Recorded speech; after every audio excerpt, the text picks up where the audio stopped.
On va voir à présent les GameObjects et quelques composants. Commençons par les GameObjects. Dans la scène que j'ai ici, j'ai 3 GameObjects. Main Camera, Character et Floor. Main Camera, c'est la caméra de mon jeu, c'est ce que le joueur voit. Character, c'est mon petit personnage rouge qui est en plein milieu d'écran ici.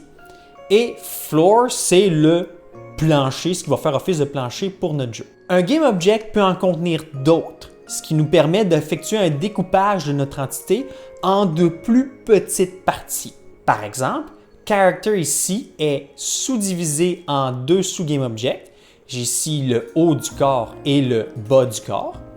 Et le haut du corps est lui-même sous-divisé en 3 autres parties, soit le torse, les yeux et les bras. Avoir une hiérarchie de GameObjects, ça nous permet non seulement d'effectuer ce genre de division-là, mais aussi d'avoir une relation entre la position du GameObject parent et la position des GameObjects enfants. En guise d'exemple, je vais prendre mon personnage qui est ici et je vais le déplacer comme ceci. Donc, vous voyez que tous les enfants suivent la position de mon GameObject. Pour même vous le prouver, ce que je vais faire, c'est que je vais prendre un de ses yeux, l'œil droit, puis je vais le faire loucher un petit peu, comme ceci. Voilà.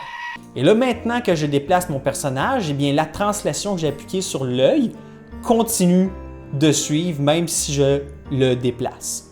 Pour donner vie à nos GameObjects, nous devons leur ajouter des composants. Les composants, c'est des petits bouts de code que vous attachez à votre GameObject pour lui donner un comportement. En guise d'exemple, on va regarder le GameObject Character.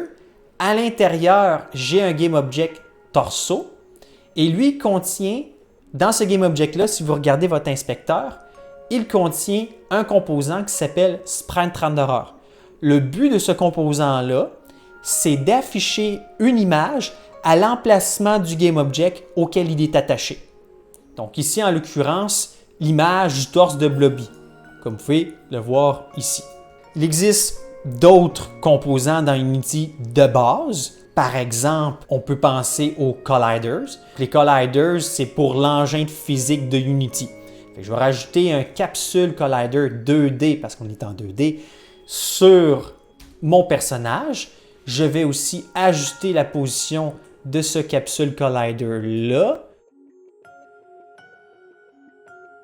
En plus des colliders, il existe aussi les rigid body. Donc, un rigid body, ça permet à un collider d'être affecté par la gravité et aussi par d'autres colliders. Donc, si je rajoute un rigid body 2D sur Blobby, le petit personnage qui est ici s'appelle Blobby, soit dit en passant, je vais appuyer maintenant sur Play. Je devrais voir Blobby est affecté par la gravité et tomber sur le sol. Enfin, un dernier en guise de démonstration, je vais rajouter un audio source. Un audio source, c'est un composant qui nous permet de jouer du son dans l'environnement. Donc, je vais faire Add Component, Audio Source ici. Je vais l'ajouter directement sur ma caméra. Ça va me permettre de mettre de la musique dans le composant.